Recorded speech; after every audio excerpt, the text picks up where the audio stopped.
Yo, good evening, everybody. Good evening, everybody. Happy Friday Eve. My name is Christian, aka Pan. This is Politics with Pan, and I'm here with my partner, my good friend, my former classmate, Yes, sir. the Jaren Small of Legends Do Live and Reading with a Rapper. Welcome to the podcast, brother. And thank you for having me, man. I'm excited. I know we're gonna have some spirited conversations. Yeah. You know, we got some stuff to talk about today. You know what I mean? Very interesting time in America right now. Very interesting time. A lot of things are happening that are out of our control. Some of them are in our control. Right. And that's why we're here to talk about it. But before we get started, I'm gonna let Jaren introduce himself and all of that other kind of stuff. But I do want to take a point of personal privilege and let everybody know that it is the homie's birthday today, right? You know what I mean? Like it is like happy birthday to my guy. And it wouldn't be right to celebrate a righteous Negro birthday without some Stevie Wonder in the background. This is good. This is good. Everybody that's watching, jump in the chat, tell my partner happy birthday. You know what I mean? We're gonna get it in. They gonna take this down, though. They gonna take this down. We're gonna celebrate the homie. You know what I'm saying? This is his birthday. Black men don't usually get to live this long. You know what I'm saying? Another spin around the sun. Yeah, man. I appreciate that, man. Nah, man. Of course, dog. Gotta have a little fun. And what else we doing the for? Happy birthday to you, bro. So for those of you who don't know, Jaren is a genius, but I'm going to let him introduce himself. I'm going to give him the privilege of doing that. Yeah, man. So my name is Jaren Small. For who may not know who I am a 36-year-old resident of Mo City. I am the co-founder of Legends Do Live, which is a Houston-based nonprofit with the mission to fund and equip disadvantaged youth and communities through workshop programs and cultural experiences. Through that, we have a literacy program, a national literacy program called Reading with the Rapper, where we enhance literacy through music, content, and technology. And all of that has led us to be the inventors of edutainment. And I'll probably talk about that a little bit more down the road. But, I'm a guy that loves community, that loves impact, that loves my people, but also just thinks beyond the box that they normally put us in every day. Right on. I'm a son, husband, what else? A brother, business partner. Yeah. That's all about me. Right, yes. And we are going to hear, a little bit of that family influence today. His lovely wife is our featured guest. Future musical artist for this week, and she got some jammers.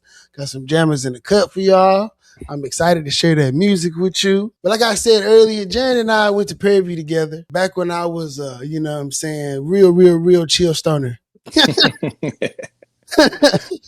Real chill stoner. Jan used to be like, man, bro, you need to come and do this. You need to come and do that. You need to come and do this. And Jan used to be on my top about participating in the community and, using my voice as a tool and things like that. And that has not changed. He is still the exact same way. Whenever he sees me, he's like, Japan, what are you doing? Right? Like, what's the move? What is the mission? What are we trying to do? It's always very much so, like I like to say, Negro forward, right? Yes. Like very much so, hey, how can we kick the can down the road to be able to make sure that people who look like us are not disadvantaged in these spaces that are popping up so readily. And I appreciate your service to the community, brother. You know what I'm saying? We need more people like you in these spaces to be able to, help young brothers and sisters see themselves in different light. You know what I mean? I know you've been seeing them tell Wale and them they need to change their clothes. Right? Yeah, I have, man. I have. I think there's a lot of brothers like me and sisters in this space doing what I'm doing. We might be all on different multi-levels, but it's a lot of us there. And I think the piece that I recognize that we really didn't have was just infrastructure, right? To kind of really put it all into one thing so we can all conceptually see it in reality. So I think that's been my contribution as I continue to do this work is just to create more infrastructure for more visibility for more people. Nah, I can dig that. I think that's something that, honestly, I think that's something that plagues a lot of Black institutions. ones who get it together, right? Like the legacy institutions, they get it together and it's together. But the inspiring, you know what I'm saying, Negro activist or, you know what I'm saying, social entrepreneur doesn't necessarily, I definitely have identified that there's a gap between those who are doing and those who are trying to do. And that infrastructure is a large piece of why those who are trying to do don't normally get to have their feet on solid ground. And that's something that really, really, really needs to be addressed. It's 100%, man, 100%. That's been going on for years, bro. I think even since we were at PV, like you got to think about like we went to school with Kurt Cobain, DJ Chose, Mr. Rogers, Tim Woods, the Kingsleys, all these people that just manifested from there, but the university didn't have infrastructure in place to sustain or even amplify what we was doing at that time. It was like the heart of the boogie era. And it was all coming from PV, right? Rogers got signed to Jive Records, bro. to Jive from the Hill.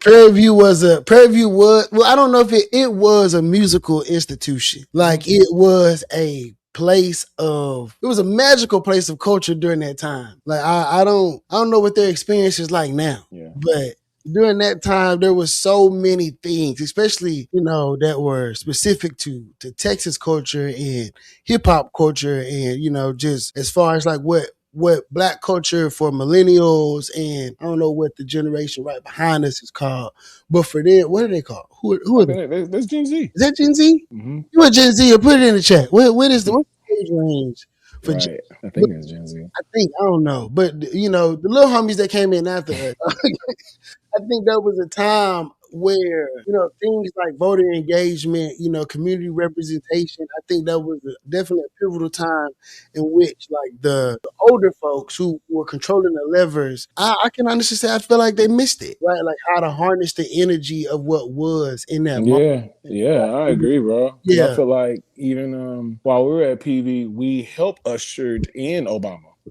We watched that happen in reality. We were just like, we had a piece in that. Even though everybody around the country had that, but like just being at PV, us being the largest, by population in Waller. Once the university, we had a lot of leverage when it comes to voting in Prairie View and Waller County, right? And so for us to have the ability to vote, and they used to be the largest slave plantation in Texas, for us to go there and to be able to vote and do what we did, and to see the whole Obama movement, the Jeezy movement with the Obama movement, it was just like I still never forget that night, bro. When he won, everybody was just outside. My president is black. Yes, like, in every car, like it didn't every matter. Car. Like everybody had the same song on repeat. I don't even think you could put a song on repeat on like whatever we was using back then to listen to music. And now that I think about it, bro, being older, I think we took it for granted. But it was multiple moments at PV where we were able to practice this. But that was really one of the big moments where you saw where all these different people of color from different cities and states were all on one wavelength. Or we were all in the same frequency together. Like everybody knew what was going on. We were having a good time. We knew not to mess up anything. We just all knew like tonight is special. I can't really put we couldn't put our finger on it then because we were in the moment. But like stepping back now, I'm like, bro, we were really all on one accord. Yeah. It's not that in all my years as a Negro. I haven't experienced anything like that before and since. Yeah.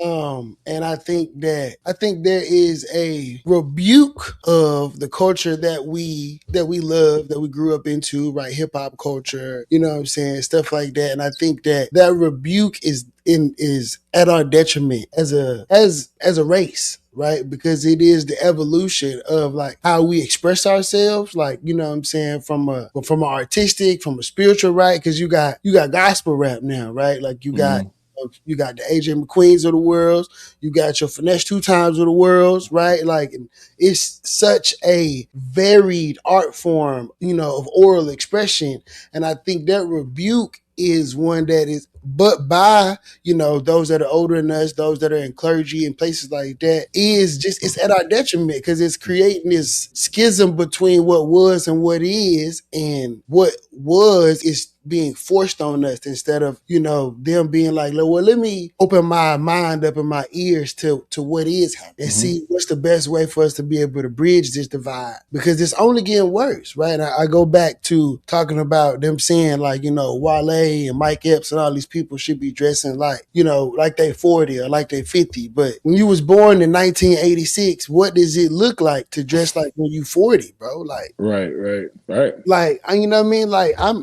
not gonna go buy. I'm 4 years from 40, and I'm not gonna go buy a pair of slacks. Like like just to go outside, dog. Like I'm not Yeah, gonna. for You know sure. what I mean? Like that. And slacks have changed over time. It's like now you got more relaxable slacks. It's not they're more fashion forward versus like the traditional. I'm about to hug your nuts. You You know what? know? Yeah, man. And like them shoes, the Jesus slides that like unks used to wear back in the Yeah. day. Like But what is back in the day? It's everything's reciprocal. I mean, I would say back in the day, like I know when I was a young whippersnapper, right? Like I remember when the older men wouldn't even wear shorts, bro. They would just have on pants all the time, right? Like I know they Oh was man. I know they were hot. Like they just wore a lot of pants. I don't even know why. Right? I don't know if men don't show their knees or Huh. whatever it is. You know what I mean? But like as far as like the fashion for black men has changed immensely. Right? Like Yeah. you go back, you look at Prince, you look at the Isleys,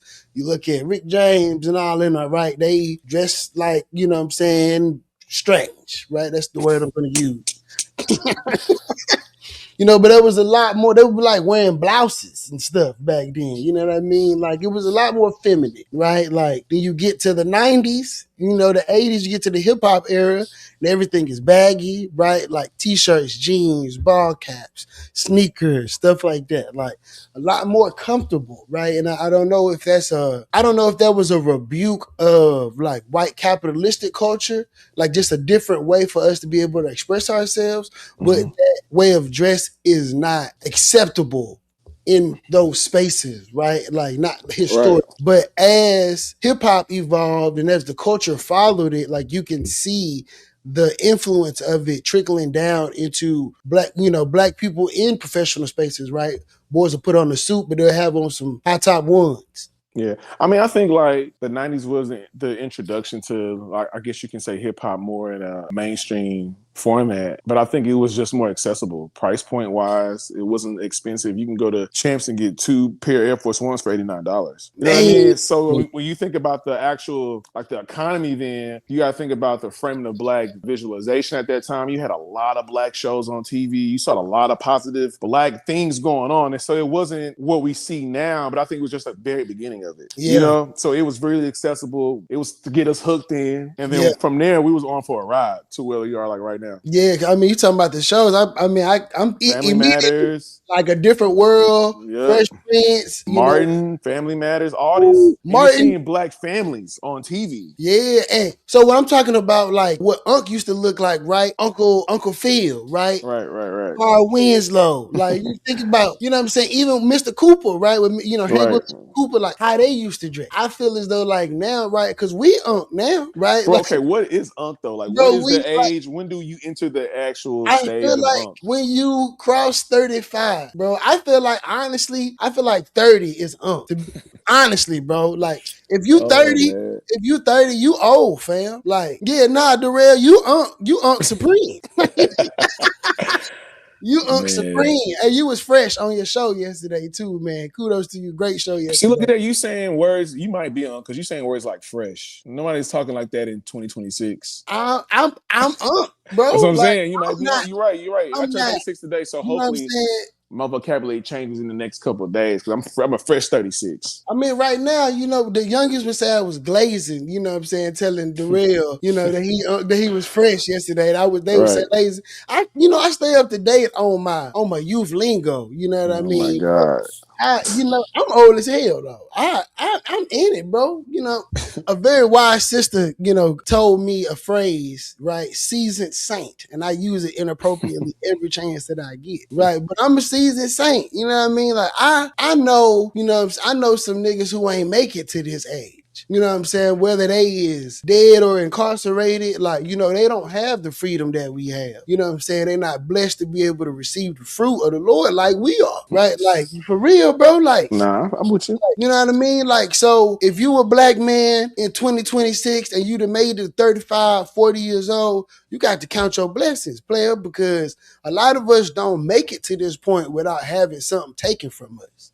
You know what I mean? Like, and to be able to be somebody to say, young bro, that ain't the way, dog. You know what I mean? Like, you got to chill. Like, all that stuff that you enjoy, it's okay for you to enjoy it, but moderation or whatever, you know what I mean? Like, and my intern, I got an intern, he 18 years old. You know what I'm saying? Like, he 18, dog. You know what I mean? Like, that's funny, man. Yo, but you know, like, he a smart young brother though. You know what I mean? Smart, you feel me? He like, you know, like, you can tell that he is youthful, but he's not childish. Right. Right? You know what I mean? And when that's actually right, you know what I mean? Like, that's, you know what I'm saying? That's right. That's young you, right? You know what I mean? Like, for sure. And it's like, he's an adult, but but like, you know what I'm saying? He's in the beginning stages of that adulthood. And though we feel young in here, right? My knees ain't lying. My knees is not lying. When the weather changed, them knees be hurting, boy. Nah, facts. Facts. I know we got some great things to talk about today too, bro. I'm excited because I know you got some stuff on your chest to get off. I do. And I appreciate that segue. We are going to get into the first song, right? By Miss Lenora. You know what I'm saying? I really like this one. It's a jammer. It's one that you can just put on in the car. You can like kick it. If you smoke a little herb, it's a great song to smoke a little herb right around to. I'm not encouraging you to break the law. I'm just saying. If it's something that you appreciate doing, if that's a pastime, this is the song. And it just so happens to be called Relax. Yes. So we're going to get into Relax by Lenore. You know what I'm saying? I want y'all to enjoy yourselves. We're going to be back here in a second. Jaren had already heard it. So, you know, I can't be like, what you think about it? But y'all let me know in the comments. This is Relax by Lenore.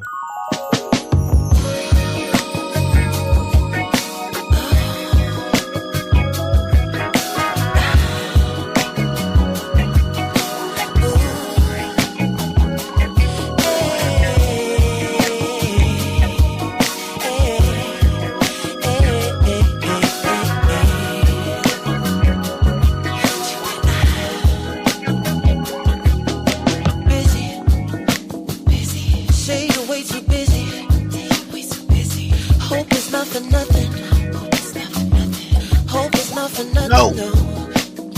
Your father's messing with me. I was trying to relax. Tell me why you're rushing. You two gonna take us down. Sound too good, bro.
I love that song. Man. I mean, even though I've heard it, like, I think from my position of being one, her husband, but also like a lot of people don't know I'm her manager. So like that song is so cool because it was right. She was making that prior to us like really get into a real relationship. And she was just in this vibe, bro. She was just starting like this wave of just introducing like what she calls like rhythm and groove. Okay. You know, just a very different type of not R&B, but just she's very nostalgic. I think you can hear it feels like you kind of going back in a time machine at some point a little bit. So, you know, even my actions, it made me immediately want to start relaxing. I was just like, which we don't condone. But we do condone cannabis use. Just not on YouTube for them to take us down. Yeah. That's how powerful that song is. It is. I mean, I could definitely hear like a Slim Thug feature or something in the back. I mean, you know, the funny part, the remix is actually featuring Slim Thug. Oh yeah. I mean, I could definitely hear like Slim Thug on the back end of that. Yeah, like when she first came out with it, like he immediately like called her like, "Yo, I need to be on this." Yeah, Sugar Daddy Slim, I got to be on. I was like, "Oh, this makes sense. This makes sense." Sonically, it do. I'm not even gonna lie. I can hear it. I can hear it. That's a jammer. Now, I'm gonna give you a fun fact who that beat was originally made for, though. Who you think of one of the origin Houston legends? I'm gonna give you got a guess. Zero. Yes. Yeah, I can hear it. I can hear the bounce. I can hear the bounce. Like if I close my eyes and listen to it, I can hear his voice over the track. Yeah. But you know, originally the producers of Beats and Cornbread, it was prepared for him. But when Lenore heard it, she was like, "Yo," and she cut a draft to it, and they was just like, "Nah, this is it." So fun fact though. It's all right, man. Yeah, you know, like I can hear Slim Thug. I can hear them all on the beat. I can definitely hear it. It's a vibe. Yo, you want to let them know where they can find this music? Yeah, you can find Relax and all of Lenore's music on any streaming platform that you listen to music at, Spotify, Apple Music. It's everywhere. So all you gotta do is go in and type Lenore Relax and bring up a profile. All right. Yo, so once again, happy birthday, homie. We're gonna get into it. So, you know, it's some shit going on in America today. You know, we give y'all a little news you can use. Unfortunately, the government is still partially shut down. You've been seeing those videos of people at the airport. I feel bad for all of them. Yeah, but you know, it's crazy, bro. Like, I literally just got back from DC today. How was it? It was great. I mean, getting in the airport was easy. There was no lines. The TSA was there. It was a regular day at the airport. Even leaving Houston, it was a little chaotic. They did have like if you were in like a regular line, if you didn't have like clear or pre-check or you know, it was kind of a little difficult. But it wasn't a strenuous process. I kind of had my normal regimen when I go to the airport. Man, I've been seeing people saying that they have been in line. They was waiting for 5-6 hours, that they missed their flight. You know, I mean, with the bulk of spring break being last week, I think it was, like, it seemed insane. Yeah. But I don't really know.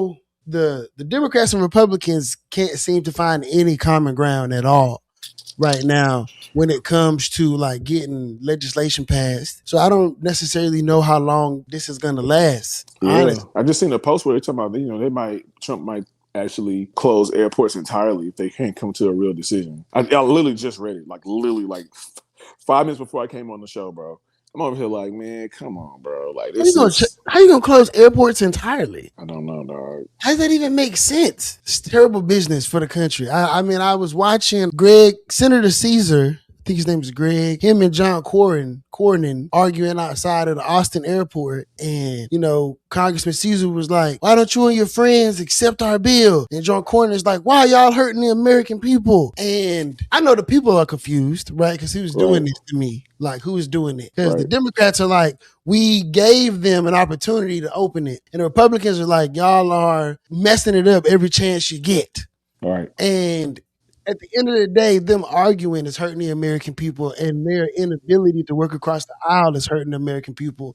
And I think they really need to get it together as far as like finding some middle ground. Like this division is terrible. Yeah. I mean, it is, and it's like, ultimately, like, even when we were at PV and SGA, when I finally convinced you to get in, I mean, you can tell them we were in our student government just like the actual unit Senate. We had 50 senators, we had a judicial branch, a legislative, executive branch, right? And we had to, if there were bills that came into my desk, I would have to veto them and come and explain to y'all why. And I think, ultimately y'all have more power if y'all really want to, like, say, oh, I really don't care what you want to do, you still gonna do it. And I think I never had any bill turned over after I vetoed it, which I think it went to the length of how I go back to that normal conversation of how we were all on the same wavelength. I think we all had the same intent. We all know we wanted to do it, and there was trust across the floor and trust into my office from you all. You know what I'm saying? Even from the judicial side, I think we were able. That's why we got so many things accomplished, because we were all on the same wavelength. Sure, people disagreed and people had, their own biased interests, whether they were, Greek fraternities or things of that nature, where you see lobbying going on, but the people didn't really know that was lobbying, right? But they were lobbying essentially, right? And I think we will always find middle ground, to your point. Yeah. So I mean, I think it's just the intent part. Like, what are y'all doing this for? If it's really for the people, then it shouldn't be hard helping people. Right.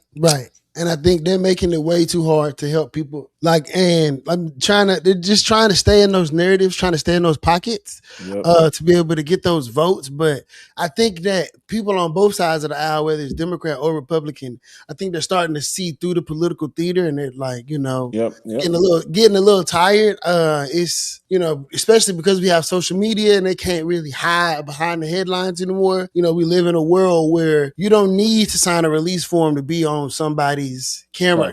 Right. During spring break, went to the liquor store. All them out of towners in here with the live streamers with the phones. I mean, everybody live. I don't even know you. Now, with that point, though, I think the government, specifically politicians, they work on attention. Yes. Without attention, they can't really do their job, right? In some form or fashion, because you don't really need the attention to go do the actual work that you're talking about. You're standing on your platform, but they need attention. And I think when social media started to really hit before it got into its bubble, they saw it as an entry point, and we have to be a little more entertaining, because quite frankly, it was just boring. Prior to Trump really getting in, we wasn't this just fixated on politics, right? Like every day, glued on what's going on, happening, right? But once they let a TV influencer come into a sacred space, that's when I feel like it all got democratized and really just started like, oh, wait, this is a thing that helps us. And they just put gas on it. And I think it's just never stopped since they started. And we're just seeing the actual effects of them just overusing the tool in a strategy point. Yeah, I can agree with that. I think it's for them, politicians like to keep a lot of stuff close to the chest. So I think it's Gen Z. Lenora said that's Gen Z. Thank you. I think that it's a blessing and a curse, because they can't keep a lot of stuff close to the chest anymore, right? Like, and they can't kind of hide in those smoky rooms anymore without wondering if there's like some junior reporter from the Washington Post in the corner, like, right. Yeah. Like, and it's not as wide open. And I think that with them honestly fucking with people's lives like the way they have been, like, this is what, like, I think our third shutdown. Yeah. Like, but Japan, but like, think about it, bro, like they've always been fucking with people's lives. We just can see it more. That's the difference. Yeah, but that's the fact, like, kind of like when they first put a window on apartheid, or when they first put a window on the civil rights movement, and it was like, and the white people was like, damn, we can't beat on them no more. You know what I mean? Like, like that. Like, it's getting to the point where people I've been seeing so many libertarians on the internet, it's crazy. Yeah. Right? They're like, I'm not with either side. I'm just with the side that's going to make sure that gas is cheap. And, stuff like that, right? And, this government shutdown, for the most part, right, is about the argument about how they going to regulate ICE, right? They got rid of Kristi Noem. They appointed Mark Wayne Mullen, which is crazy. Like, this guy believes in having hand-to-hand combat in the walls of Congress. Like, that is nuts. And he's going to be over this agency that has been terrorizing people for the last year. And I don't think he's going to make it any better. Like, he seems like a pretty angry guy. I don't know if he's not an angry guy, but his interaction with Rand Paul, he told Rand Paul that he could see why the people that whooped his ass. And I just think, again, that furthers my point of just after they saw one reality star be successful, it was like, oh, we can have more. What's stopping us from doing this? Like, and I think it was just the boundary being pushed. Somebody was, I mean, dare I say it, bold enough to do it, you know, and he did it the first time, and we laughed. He was serious, He was right? serious. Right. And even at the, you know, I forgot the correspondence dinner, like Obama was like making jokes about him. You know what I'm saying? I think that was the one he was like, all right, bet. Bet. You gonna embarrass me in front of everybody in here?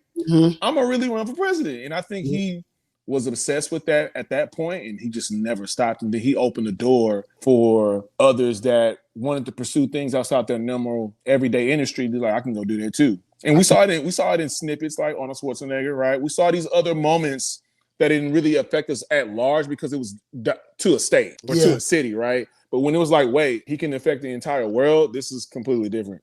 That's completely different. I ain't gonna lie, Arnold Schwarzenegger becoming the governor of California is a joke. Like, that's a joke. If I, like, what? Like, yeah. What? Like, when that's a joke. Like, but it's a joke that landed, just like Trump becoming the president of America.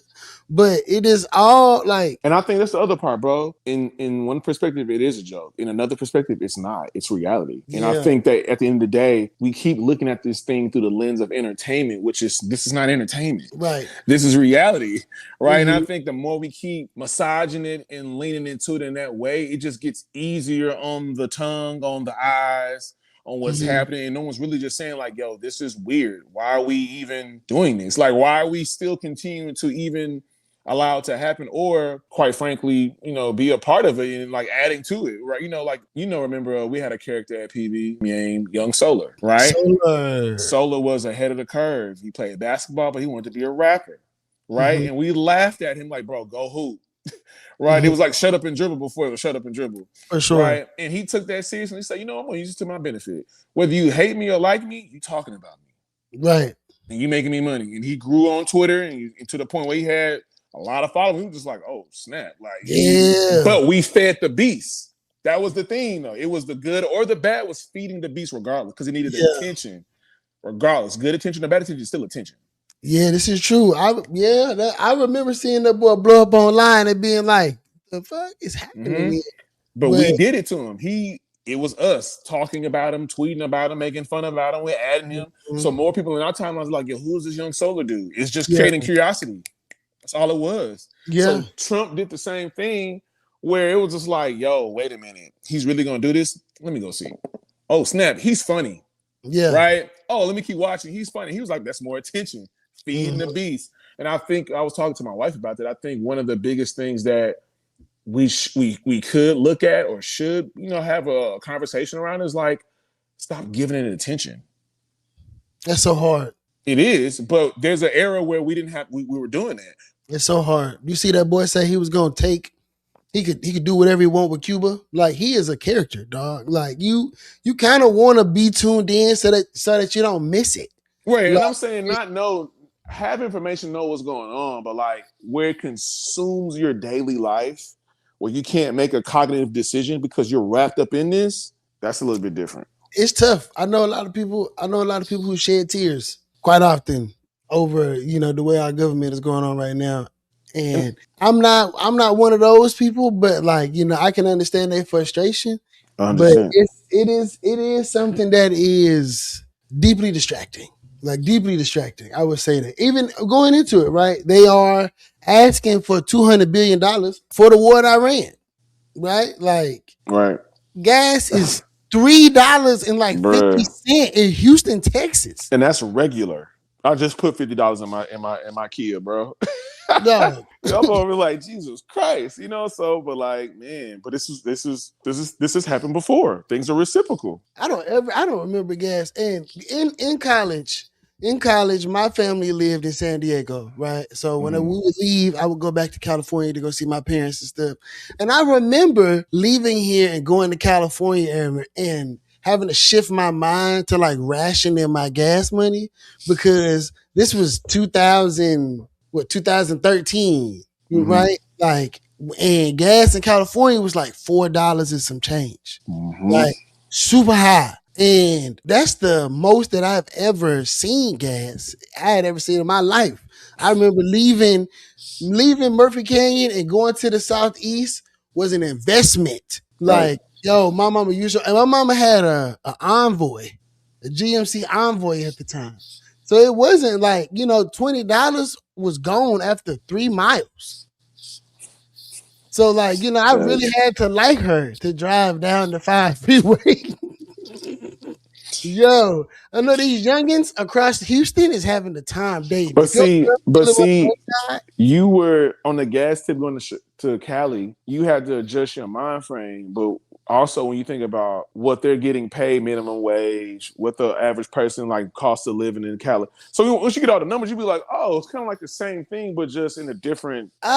honestly, No, I feel like it's so much worse. Like California is I ridiculously mean now I'm talking about just expensive. No, even then, bro, like when you fly into California, yeah. you need to hold on to your wallet Nah, because facts because because they, 1,500 gets you one bedroom, or it gets you man. man, I don't even know if you can get a You get a one one bedroom. bedroom, yeah.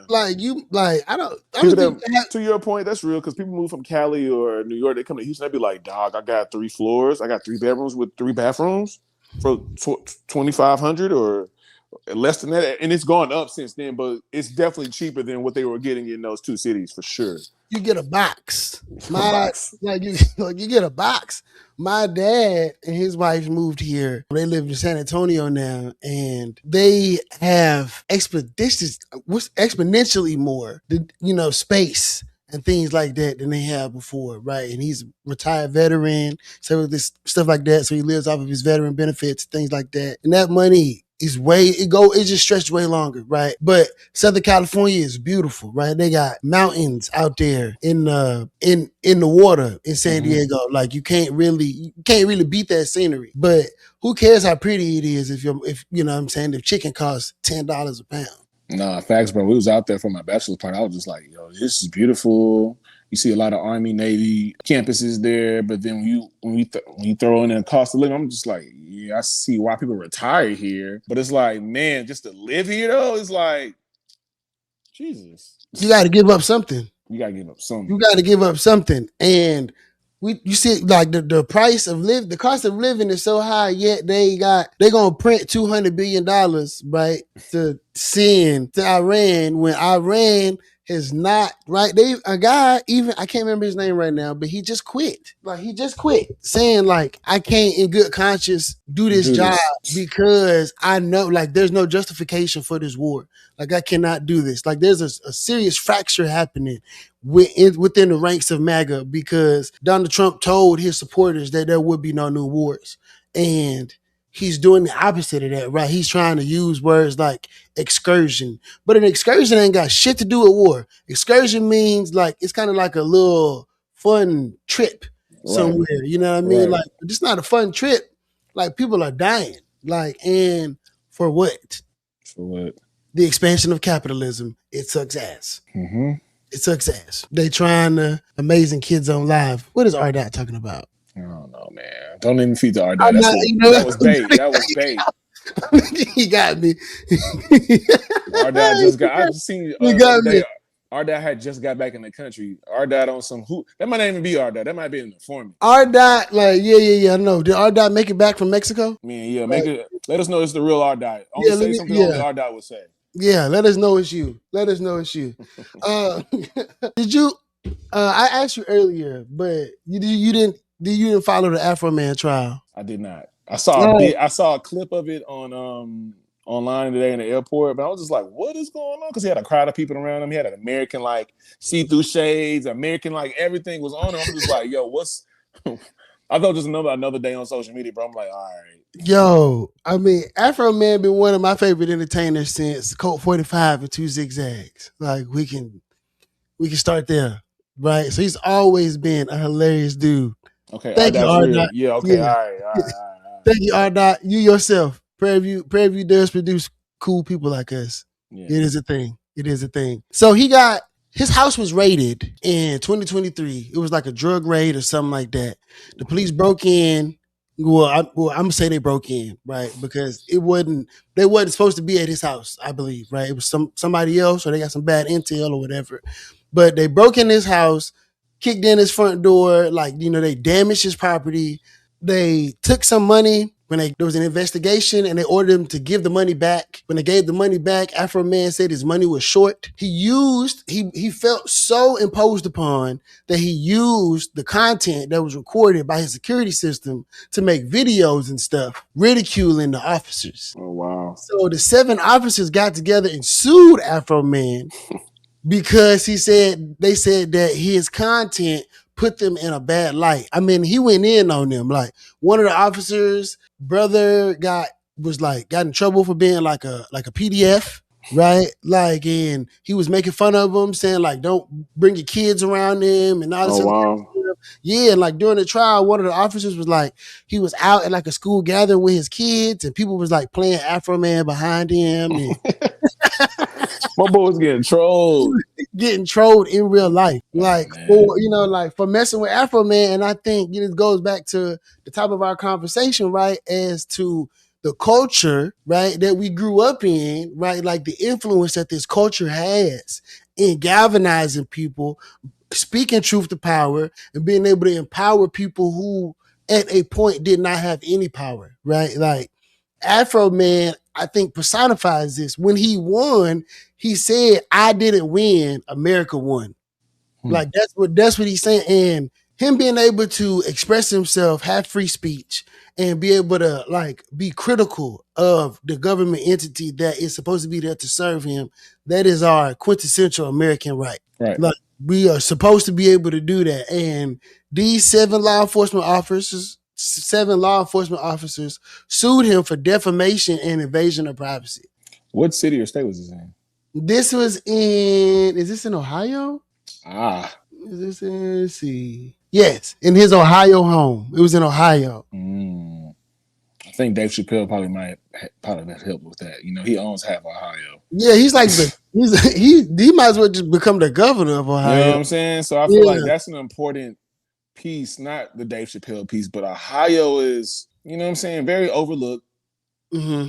And I think maybe that played a hand in it just because of the particular city and state he was in. They might not be as with the law. You know what I'm saying? I don't know. Yeah. So I can only think about just from that perspective, maybe perhaps that helped him. On top of it, he had evidence. Clearly, he was like, bro, I got clear evidence that y'all were not doing what y'all were not supposed to be doing. So it's like, what are we talking about? And where's my money? And where's my money at, man? Where's my money at? Like, but good, big ups to Afro, man. Congratulations on fighting. Congrats, Afro, man. Yeah, man. Keep on fighting the problem, man. All right, cool. One more. So, you know, our Democratic nominee for senator is James Tallarico here. Mm-hmm. You know, he defeated the good Congresswoman Jasmine Crockett. Mm-hmm. Now the Republicans have ramped up attacks on him, starting with using a quote that he said, which I asked a question on my Facebook page the other day. He was saying that like God is non-binary. And I was having a conversation with somebody about that the other day, and I was telling them that the Republicans using that against him, that's a good strategy, especially here in Texas. If you talk to the average Texan and you say something to them like God is non-binary, they're not having that. You know, I think this is a 2-part. So during early voting the last day, I was in Dallas speaking at a conference called TABSY. Every Black superintendent in the state was present. And I keynoted that Thursday, and I spoke right after Jasmine Crockett. Mm-hmm. So she had came down right before she came to Houston to come do some appearances and talk about some things, kind of rallying people to vote.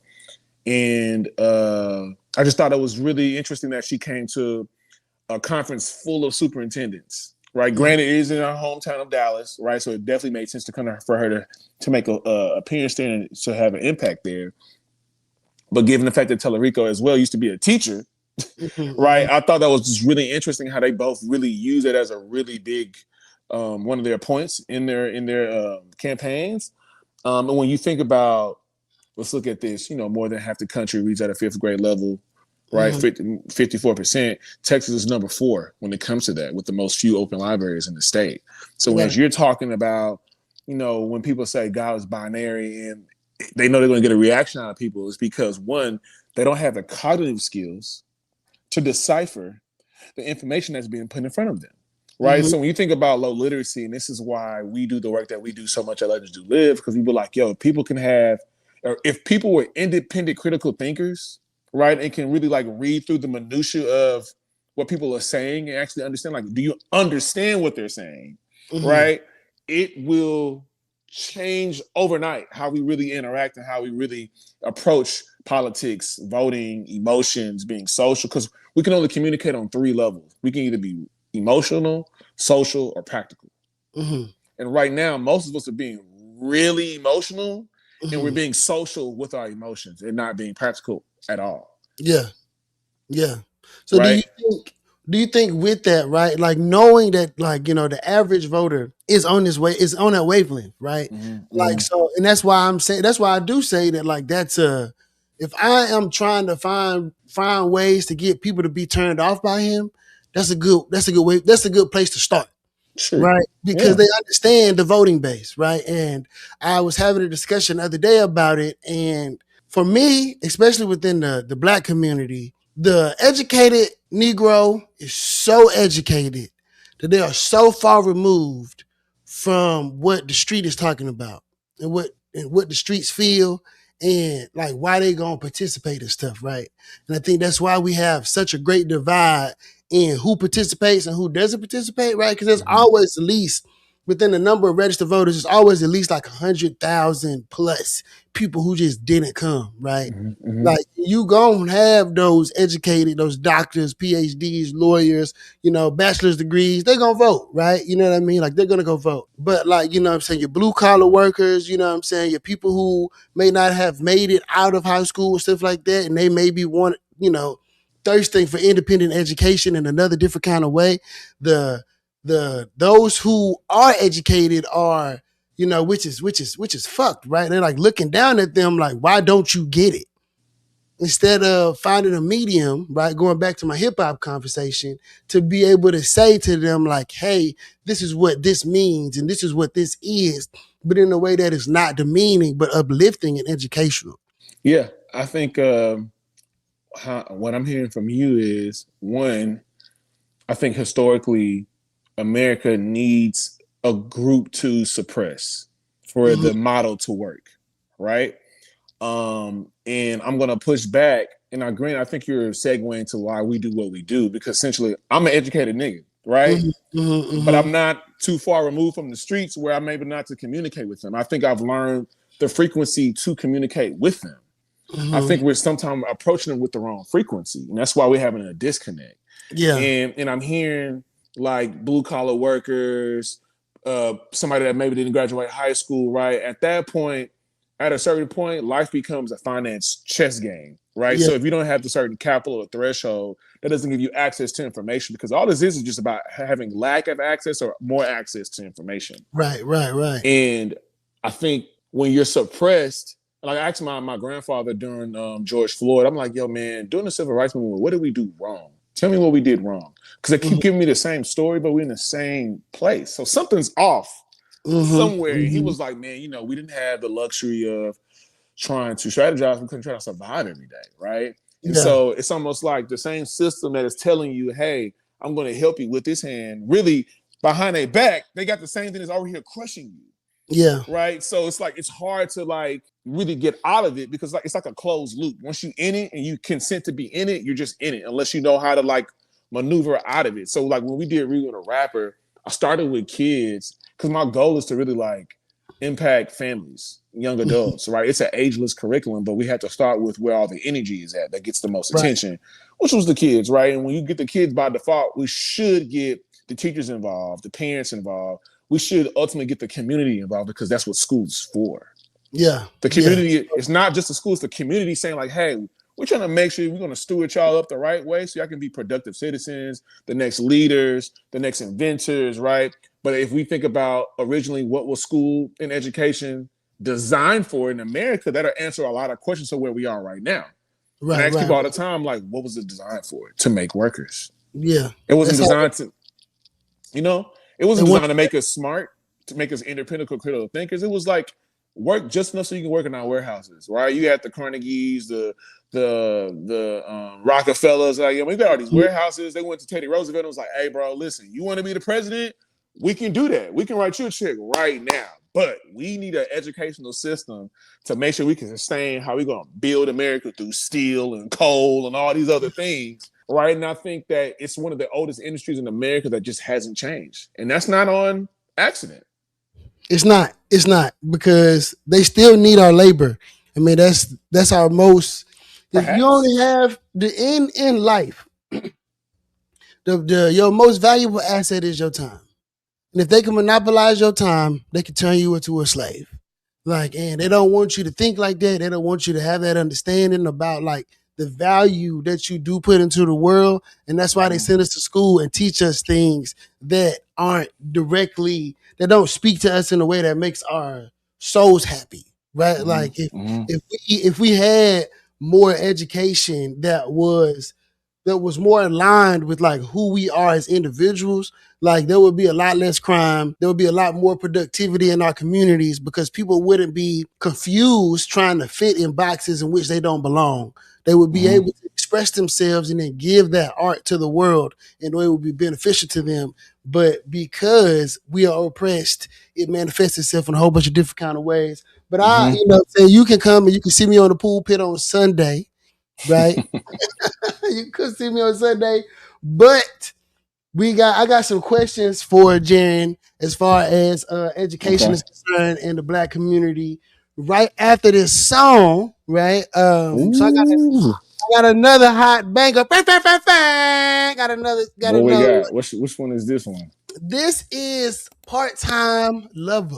Mm. Yeah, this a jammer. You know, like again, right? I like to ride slow and listen to roll. So, anything that's gonna give me a good groove, I'm all for. And just so y'all know, once I get to episode 20, I will be dropping the Politics with Pan playlist. So all of this music will be in the playlist for you to be able to enjoy on your ride. And then again, if you know any artists who are looking to, spread their art with the world, please have them reach out to me, As long as it's jamming, I'm going to play it. If it sucks, I'm not going to play it and you're not going to hear back from me. We're just going to stop it. I'm going to let you know right now, I'm a hard critic. So, make sure you come in with your best, your very best. Because if not, I'm not going to play it. So, let's get into this Part-Time Lover by Lenora.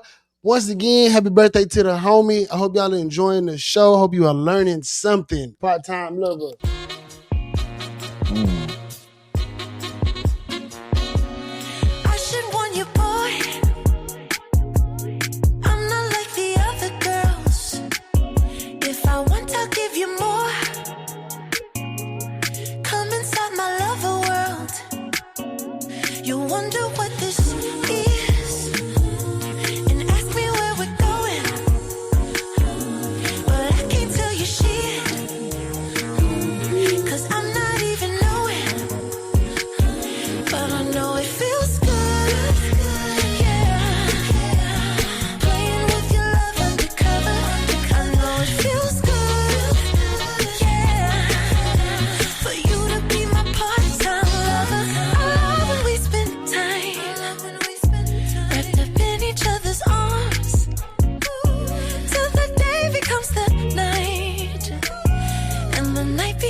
That's a jam. That's a jam. Yeah. That's a jam. I can hear that at the bar, Kitty. Listen, man, she got him in the holster, bro. That's like, man, I'm telling you, that's light. I can hit it at the bar, Kitty. That's gonna get the feet moving. That's gonna get the body. That's gonna get the body grooving. I used to always say, if it don't move, if it don't make a move, you're not gonna make no money, right? Like for real, dog. Like that's real. Every great executive producer has made their artists make a song that's gonna make people dance. You got to do it. People want to dance. Like people want to sit there and they want to think about their life and stuff like that, but they also want to escape through their tunes. So like if you can give me a moment of bliss where like nothing else matters but like this moment, this sweaty moment in the club with my eyes closed, like Mm-hmm. yeah. You can capture hearts and minds, right? Hearts and minds. Hearts and Facts. minds. Yo, okay. All right. So got a couple questions. You know what I'm saying? They're gonna come a little rapid fire. You know, just give me your best answer. For sure. I'm gonna start. I'm gonna start where we was with Tallarico. Then I'm gonna go into the next couple of questions. But just quick answer, as thoroughly as you can give it. Right. So my first question is: do you think that James Tallarico is too liberal for Black folks in Texas? I would say yeah. Yeah. I just don't think that he's. I mean, one on his campaign, he never really made a point to come talk to us, and I think now he knows truly he's going to need us to get over this hump. So, Mm-hmm. like now, what's going to be your approach that doesn't feel performative or forced? Because if you would have just came in the beginning, let us vet you and let us make our own decision based off you saying, like, if I'm really down, it's who I am. I'm going to show up as who I am, and we can still make a decision based off that if you're being honest. But ignoring us completely, then coming back around saying, like, hey, that doesn't really make sense while we're now super engaged. Right now, I Yeah. think it's just that being liberal or not, I think we just are aware, like, who's engaging with us, who's Mm-hmm. talking to us. Like, an example, before I ran for SGA president, you let me know if you agree or disagree. I was doing SGA president things before I ran. Yeah, for sure. So it wasn't like who is this and why are you come out of nowhere now? I was doing the work before I had the title. And Yeah. I think sometimes politicians are not looking at that framework as a strategy Mm-hmm. versus going around talking or not talking, going to this person or speaking to that group or being on that late night show or speaking that. I think it's just too, what's the word? It's democratized, where it's not all together, essentially. I hope Yeah. I'm using the right word. Yeah. So I think that's my thing. I think it's the piece that we just are aware and we're looking for people who are going to engage with us on the ground level and meet us where we are. I totally agree with that. So, from your perspective, what is the state of education in the Black community?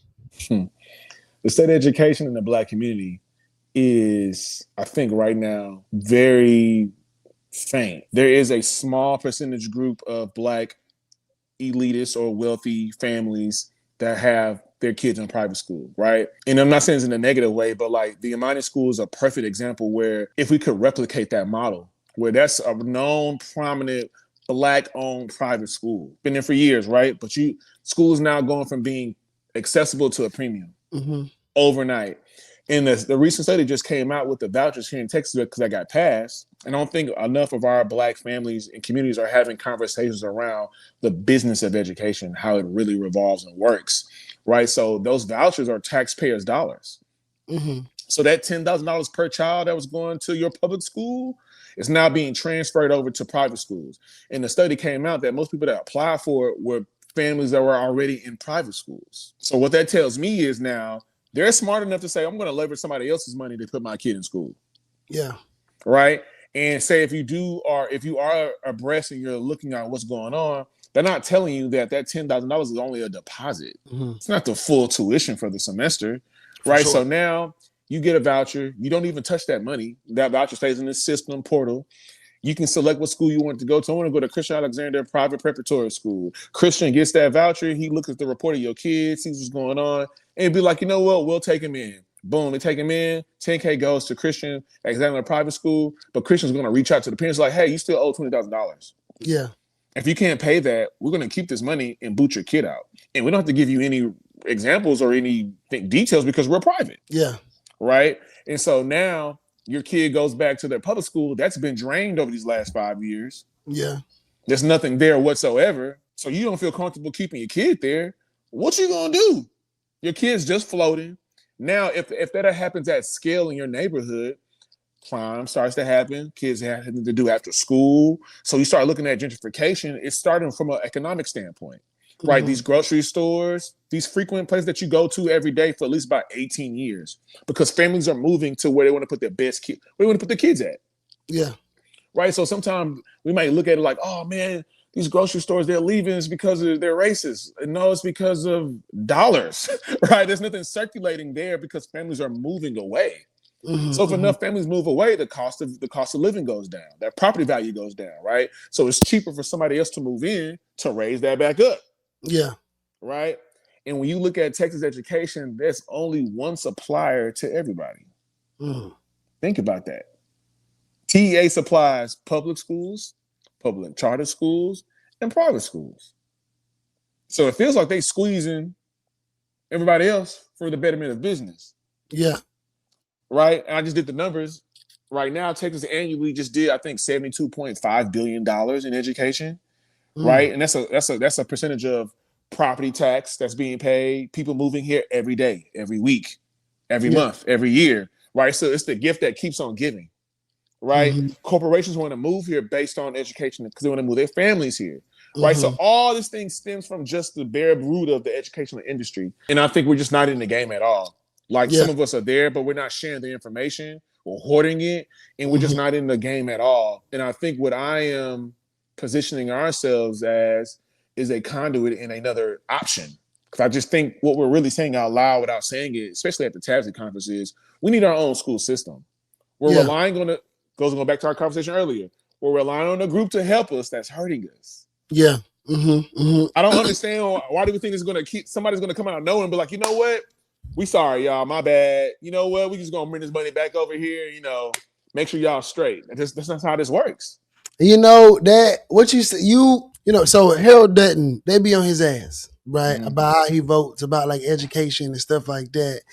And, you know, it sent me on a spiral to like, you know, really do some like research as to like what's happening, right? And you know what I'm saying, I am familiar with the state rep, you know what I'm saying, very cool brother, like very much so for the community, loves black people, loves his community, period. And as I was reading and just seeing like his disdain for the performance of the schools that have been happening like in his community, and like, you know, what's been happening in his community as far as education is concerned. And it has led me to believe that like, right, like that his decision making is based off of the fact that like what you saying, we in a burning house. You know what I mean? And they keep like trying to put the water out on one roof, you feel me? But they'll set another roof on fire. He's like, this isn't working. Like, right, like this isn't working at all. And I don't know what other way to do it than to just let it burn down. Because the rules are set in a place where once you move to Texas and you want to get a house, because traditionally when you buy a house, it unlocks wealth for you and your family, or it should, right? And now you have to pay property tax, so you really never own your house. That money's always going to the state. TEA is technically a nonprofit of the state. Think about that. Yeah, that's crazy. So why would they have anything if they're the only supplier in the state, why would they allow anything to combat that? Whether it be a union or whatever. You don't think they're probably in cahoots with everyone? And at the conference, I'm talking to some teachers, principals. You know, one of our teachers is part of Real and Rapper. He was like, yeah, man, you know, I'm at a charter school. I get paid. He's an administrator on the other side. Like I get paid like $75K, but I get a bonus of $30K every year for 5 years. I'm over here like, bro, that's like 200. You making some good money, right? And I'm like, do you have a financial advisor? He was like, nah. I'm over here like, that's wild. He said uncertified teachers right now can come in there and make anything between 65, 70K. HI's doing like 90 to 100K for a teacher right now, bro. Right? So when you think about a teacher making 100K, it's not that easy just to leave when you know it's on fire. Yeah. No, now, it's not. Let's go deeper. Let's go deep. If the teacher's making 100K, what you think the principal making? Now, if the principal's making above that, what you think the superintendent's making? It was a superintendent in Corpus Christi. He was making like $1 million. Like he was over. So when you see that amount of money happening and moving around here, they all know that it's on fire. But it's just like, bro, I just can't leave though, because it's like I'm getting 300-400K to babysit. So it's that tug and pull again. It's that, hey, I'm messing you up, but here's 100K for me to mess you up. Yeah, it's that juxtaposition. You can't really leave because it's like, man, is it for the kids or is it for the business? Because if it's for the kids, the business shouldn't matter. I ain't gonna lie. Ultimately, the country said "fuck them kids" years ago.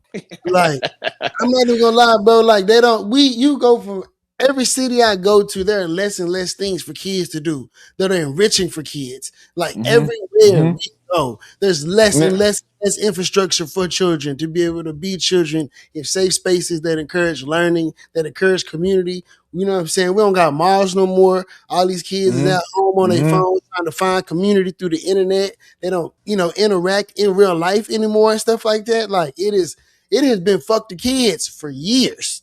Yeah, Like and I think especially black there's kids. especially and like, let's go deeper now. We talked about earlier where let's look at education and where it is, and then we look at the economic push of workforce development, economic development, how that works. It needs the Mm-hmm. education industry for that, right? Yeah. So now let's look at AI, right? And what AI is getting ready to do. I don't look at AI as artificial intelligence. I look at it as artificial ignorance. That's Mm-hmm. what it's Mm-hmm. doing. It's accelerating the ignorance. Mm-hmm. Because at the base, if I can't read and write at a certain level, I'm not gonna know how to prompt this thing, how For to sure. communicate with the right way. And just no Mm-hmm. one's really even sat down, going to a community center saying, like, this is how you use this. No one's Yeah. they just say, here, have it. Let's just do it. Yeah. Just do it, right? And again, that's ignorantly consenting into something because you're not stopping and saying, like, what is this? Why are y'all just making this available to us now? AI's been here for years. But why all of a sudden now you're just making this so accessible? Mm-hmm. Everywhere at the acceleration to where now you're making policy and rules saying if you don't use this, we're going to take this funding away. So we're squeezing people and forcing them into this thing again because they know that if you're dumb, you're not going to ask them any questions. Right. If you're surviving, if I'm the one cutting off your oxygen, but I'm also supplying it, when I give you the solution, you can be like, oh, you're my savior. Yeah. All a hoax, right? So it's the Mm-hmm. same flash and mirror thing all over again. But because we're so distracted, we're so emotionally tied into so many things outside of just like what's happening in reality, it's all hitting this pinnacle to where it is now. Mm-hmm. They're all working together, Yeah. right? And I think we're not really looking at it and we're the bait again. Totally. We're the bait again. You know what I'm saying? Like Totally. they just did it in a different way, but we're the bait again. And Mm-hmm. so I think that's the piece where we have to start looking at going back to what we were doing post-integration, right? But that takes learning how to community. We haven't been able to practice that because we gave it up for integration. Yeah, we totally to, gave it up. to be a part of whatever this thing is that's also squeezing us. Right, because the white ice is colder. And it's been squeezing us before integration. Yeah, it's colder. But that's what niggas believe, that the white ice is colder. Okay. So next question, because you already answered. My next question was what needs to change, what actually works, but you just answered No, that. I can go deeper for that one though. I can All give right, you that well, all right, solution. bet. Give me that. So I think what needs to happen is one, I would love for our community, my community, to start being more curious. Mm-hmm. We're not curious. What does that curiosity look like though? From like a parental standpoint, right? Like from like, you know what I'm saying, those that are in survival. Like we're not talking about the well-to-do Negroes. We're talking about the ones who are vulnerable. Like For what does sure. that look like? For sure. And I think how I'm answering this is going to be a little bit on my part, but also on their part. Like for what we've been doing in the last 13, 15 years here in Houston with the nonprofit and Rewin a Rapper, and we've gone all over the state, the country in some ways to do this program. Be more curious about what we're doing. No one's asking me like, yo, what is edutainment? Like, what is reading with the rapper? Can I learn more? I'm never hearing that. All I hear, oh, that's pretty cool, bro. That's what you're saying without really saying is like, I want to know more, but you don't have the skill set or the vocabulary to ask me that because you might feel like I'm being vulnerable about what you might not have.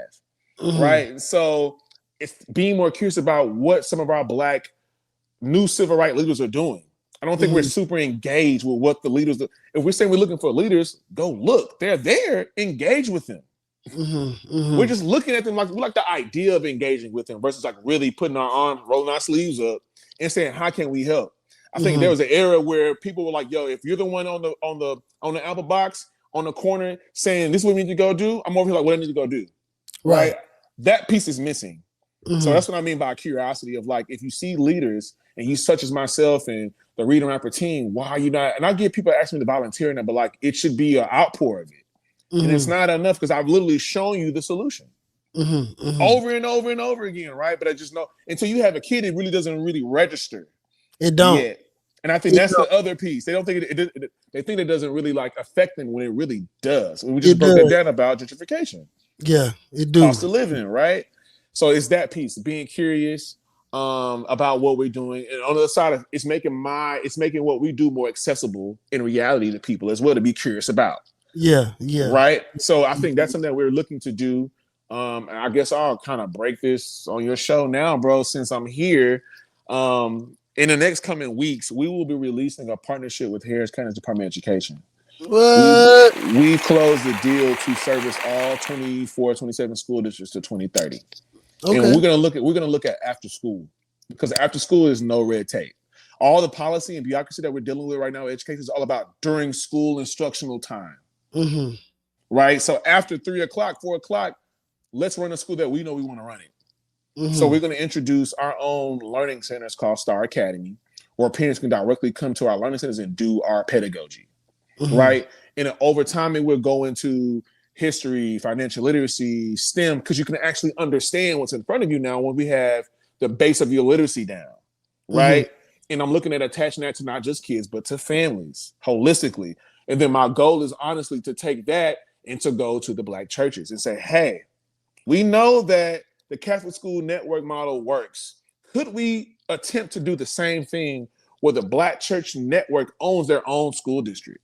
That's going to be tough. It is, but it's the only last place, Christian, where there's large mass community at scale weekly. I don't disagree with you. I am a huge proponent of the Black church. But them churches be gang banging like Bloods and Crips, bro. So I'm agreeing with you. And I'm having hard conversations with them saying like, hey, if you don't start to like alter and bend to the rules that you lean on, you won't have a church. You won't have a congregation, because the people that's going to move in these areas won't look like you. They're not going to look like you. And the kids are not going. Disconnected, and they're disconnected. So I think that's our job, to plug in our infrastructure, mm-hmm. our intellectual property into existing institutions that just need help innovating. Yeah. Changing the environment, the verbiage, how they interact with people. Now, I've learned over the last couple of years, a lot of these institutions want to, they just don't know how to. That's the other part. And they're in their egos because they're boomers and they don't want to feel like they're not doing something right. So they're just going to be quiet and not talk about it. Yeah. So it's a lot of like us work we got to do right now. Mm-hmm. Not so much about like what they're going to do for us, because obviously we have the spending power. Obviously we have the money. Obviously we have the influence, but it's just not targeted and pointed in the direction that makes sense for us. Yeah. I can get with that. Okay. So everybody wants to know, right? Mm-hmm. What is edutainment, and how are you positioning it to be better at reaching kids than the current system? So edutainment is a legal process that allows us to use all the entertainment and commercial rights to change the educational landscape. And so essentially what I'm doing is I'm working with teachers and artists to create a unique IP that we call curriculum projects. So we've invented a new format of content. You got LPs, EPs, we've invented CPs. CPs are what an artist and a teacher might collaborate on to create that will be the lesson plan for your students. And so just to give a quick synopsis of like how Read and Rapper works, we come into a school, we give your child a composition notebook and a pencil, and we say, write about yourself. I want to see what you think about yourself as a human being, right? From that writing prompt, I can go to my music research team and say, based off these prompts, what are their ELA issues? English language arts. What are their social emotional, their SEL issues, social emotional learning, right? So we think about mental health and also how they just practically are writing. So I might do Christian, and you like, I'll get your stuff back, and it's like, man, he has inferencing or mood and tone problems. He has low self-esteem, right? So with all that data, we're going to create a curriculum project to combat all of that. Mm-hmm. And so for 2 weeks, we're going to go through the lesson plans and the music and content that we make from scratch with the artist and the teacher, right? So like we're going to make an album. It could be a comic book. It could be a short film. Whatever I want it to be, it can be whatever that format is, right? Mm-hmm. And we go through that with the lesson plans, and you come back and write about yourself again. So I see instant growth of how you structurally are writing, right? Within 2 weeks, all right? Mm-hmm. And that's 2 days out the week for 8 weeks. For another 2 weeks, what is this artist talking about? Does this content serve a medium to you to why you're getting in trouble, why you're not coming to school, or whatever it is, but making a content medium for the conversation, and you come back and write about yourself again. So I see how you socially feel about yourself too. So really over these 7 to 8 sessions, 2 months, you're rediscovering yourself through the content, culture, and the technology that we give you, right? And so what we're doing is I've been able to do a trial test with a NES school in HISD that was taken over. We gave them the STAR test beforehand. These are kids with special needs, kids with low literacy, and kids with high disciplinary action. They did horrible. This is kids like first year out of COVID, first middle school grade kids, right? They did horrible. We gave them the program. We quantified the research with Pepperdine University, and they had an overall 70% increase on their STAR test in 4 weeks. Our 90% increase in their social emotional learning in 4 weeks. Our 90% decrease in their behavior in 4 weeks. Our 90% increase in attendance, which is important because schools get funded based off enrollment in attendance, not the STAR test. So if we're making a 90% boost in attendance, that means we're bringing equity back to our public schools in our neighborhoods, right? Because kids are just showing up, wanting to go to school. So our program is doing a lot of holistic things in the background by just changing the environment, meeting the kids where they are, right? Giving the teacher the space to truly teach the way he or she needs to because they're a professional and we get out the way. Yeah. Right? So our models are also more efficient than the traditional 6 weeks of a full school year. I said 2 months. That's a semester. Yeah. So that means we're getting these kids on a pace at a faster, efficiency rate, right? So we know that our system is more efficient than the traditional model. It's more relatable than the traditional model. It meets the kids where they are than the traditional model on not only just the kids, but the teacher standpoint. We renovate teachers' lounges. We renovate school classrooms, right? And so we are really like looking at a go school framework that we can go put in any physical space, i.e. a church, a community center, a library, which is free to go, right? And all you need for school is buy-in from the parent, the teacher, and the kid. Yeah. You don't really need the traditional 4 walls to go do that anymore. Yeah. Right? So if I just give you new physical space to be yourself, we're fine. Right? And I can go apply this at scale anywhere at any time because it's just IP. There's no physical overhead on my IP. Yeah. It's lesson plans. Right? But we own this pedagogy now. And we're excited to do this with Harris County because we're getting ready to launch this spring where all 19 of their sites, which are ISD schools, will be doing our program. And then we'll be launching the very first inaugural sports-based spelling bee called The Bee in partnership with the NBA Foundation. And it's going to rival Script Spelling Bee. Right. And so this is where parents can come see the ending result of what the kids are going through in a high competition State Farm. We're making more intellectual sports. Right. We're making intellectual cool because school right now is not cool. And that's the language of a kid. And sometimes when you just meet them where they are, and just like, oh, what do you want? Bro, it's just not engaging. It's not fun. I'm like, oh, you need an experience. And I think that's what we're providing to most of our students is an experience that meets them where they are and that does not judge them for what they don't know. Yeah. Yeah.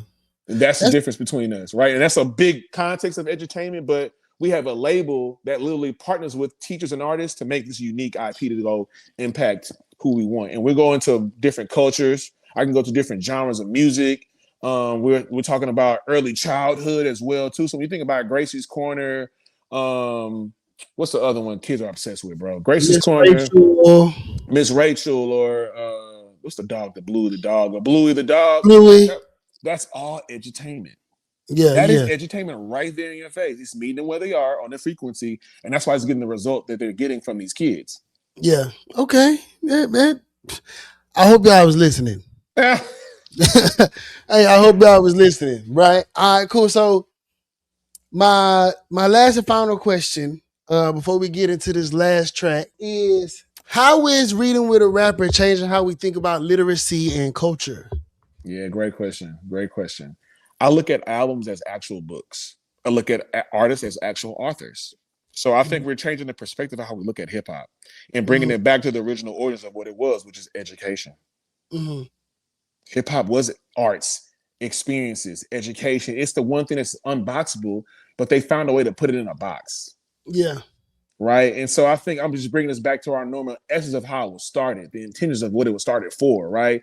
What's today's mathematics? Right. When you go to New York and you might sit there and see a disciple because they're super educated with your third eye, all these other things that I think got washed away because that people that own the culture, that's not in our best interest. Going back to what we talked about this whole entire conversation. Mm-hmm. right? So I think I am looking for new artists, introducing new talent that actually wants to impact their community and see the results of that, not through just a dollar, but actually going to go put their hands and feet in these schools to go touch grass, go touch ground, and go really interact with these kids, right? So Ryu and a rapper is not only impacting the scholastics perspective, it's changing the perspective of how we just look at hip hop in general. Yeah, yeah. I appreciate that. I mean, I think from the political side, I am a huge advocate of hip hop being a tool and Yep. not a gimmicky tool, right? Not a we running for president. We finna call Cardi B. We finna call Megan Thee Stallion. I think that is very low hanging fruit. I absolutely hate when politicians do that. I think they just because most of them are older people, right? Bro, but they saw Obama again. But see, It Obama, was different. I'm with you. It that was you know what different I though. mean? Like that was different. Like the energy around Obama was something that we've never seen.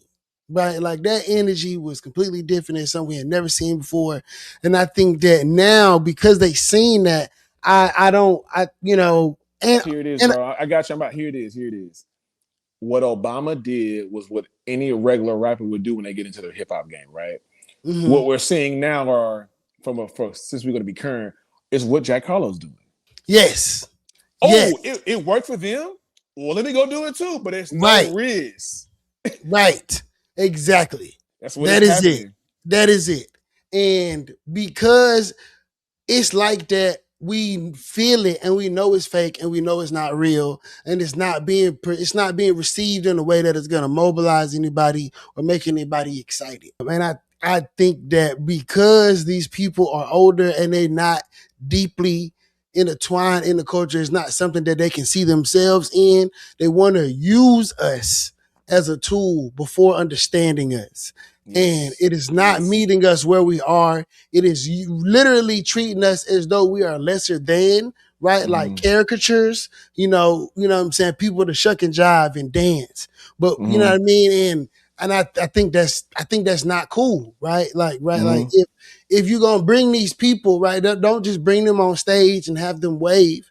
Right, bring them somewhere where they can attract a crowd of 1,000 or 2,000 people, where they'll come and sit down and listen to what a motherfucker got to say. Man, on top of that, at the end of the rewrite program, the kids have to pretty much get their work together like a cipher, but the artist that they're studying actually comes to the class That's dope. to talk about why they wrote what they wrote, the importance behind it, if they couldn't read and write, how they couldn't be in the music business, right? Yeah, Because it's a business, but they need to have that context on that. But me or you saying that ain't gonna really click. But if Maxo Cream get up there and say, "Hey, it's gonna click immediately," right? So we're it using is. that social capital for the right intentions. Yes, that's how you bring them in. You don't it's not. Even I know Senator Boris Miles. I learned this about him. He pioneered the concert series around if you go get an AIDS Hip hop test. HIV. Yeah, yeah, yeah. Right. Ah. So that's Senator Miles, right? That is the kind of connection that we need as far as like civic is concerned, Mm-hmm. right? Like how Mm-hmm. like if I'm 19 and I'm in school, you know what I mean? If I can go to a Tizo touchdown concert, you feel me? If I show that I voted, man. Yeah. Yeah. I Let's mean, here go with deeper these, though. you know what I mean? Go get your literacy test because literacy directly impacts how you vote. If you don't Mhm. have the patience to go read through the card or know who these people are, It's true. that deters you from even showing up It's true. because It's you can't true. even read what's on the ballot.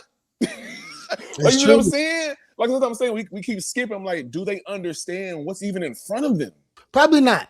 And But that is the thing. That is the if we can go hip hop for literacy concert, go get your literacy spectrum figured out. We give you a ticket to go see Jeezy or something, but then we can really apply this because even after hip hop for HIV, what was the sustainability after? now that I don't know. Gonna have to delve deeper into that. And, maybe one day when I do see the senator, I will ask him and I'll get them figures and I'll come back to you. We can talk about this again. maybe one day he'll grace us with his presence on the show, and he'll explain that, right? I would Uh, love it. I would love to, I, bro. I, I would too. It's on my radar. Next time I see him, he gonna look at me crazy, but I'm gonna ask him. I'm gonna ask him, hey man, come talk to me and my friends on the podcast. We're gonna talk about hip hop, HIV, and woo woo. Like, hopefully, somebody that knows the senator is listening and is telling him that Christian is talking about him on this podcast. All right, man. So we're gonna get into this last song. It's a song that describes most millennials today. Homebody, right? Motherfuckers who gotta mm, want to leave the house. Yo, what's up, Jermo? Thank you, my thank you, boy thank you. Jermo. Yes, sir. Yes, sir. Jermo, you got to send me some tracks, man. You know what I'm saying? You be my next featured artist, bro. You Yeah, know. we reaching out to you too soon, bro. We got something for you. Yeah, yeah, yeah. If you don't know Fresh Life Germo, please be introduced to Fresh Life Germo. He is doing God's work by helping, Negroes be aware of agriculture, urban agriculture, how we can better feed ourselves and sustain our communities in a healthy way. It is a beautiful thing. So we're gonna get into this last track and we're gonna wrap it on up. This is Homebody by Lenora for that app.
Man, I confused the last one with this one.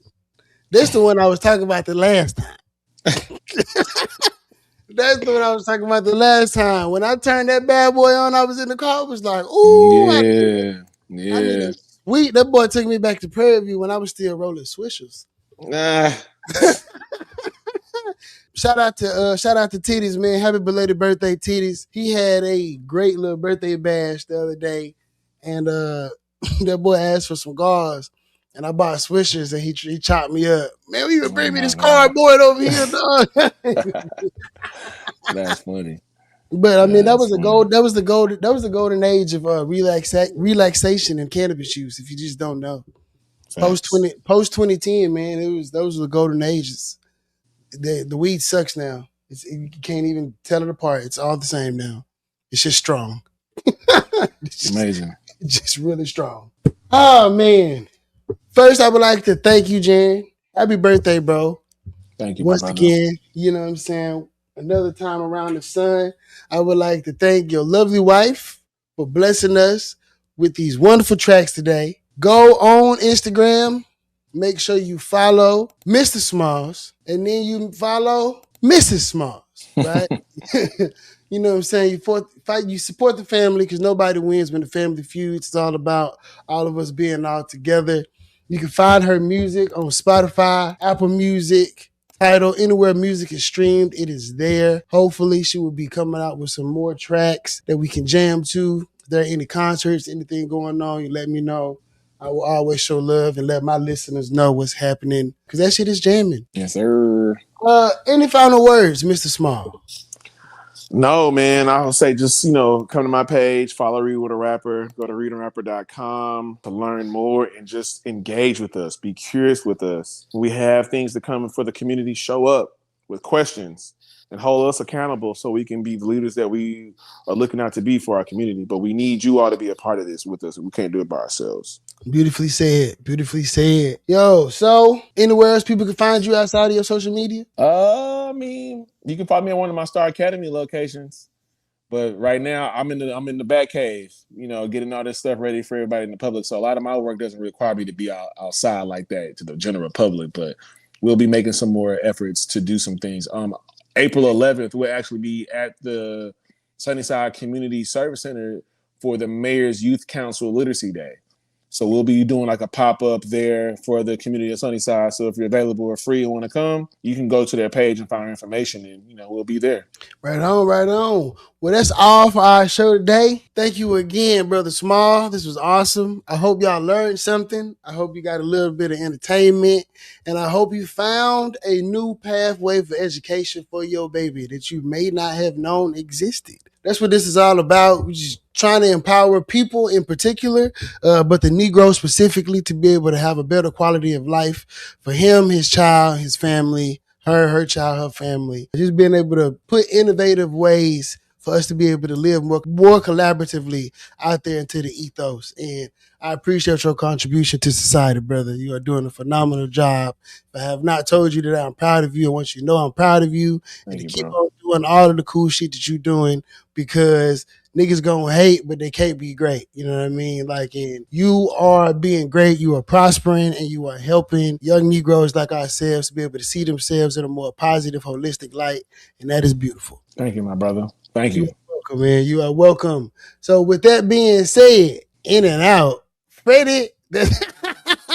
Here we go. Here you go, Fred, it's, man. it's time It's to time to go. get off. Yep, It's it's time to time go to to go. trolls, then jumped in the chat.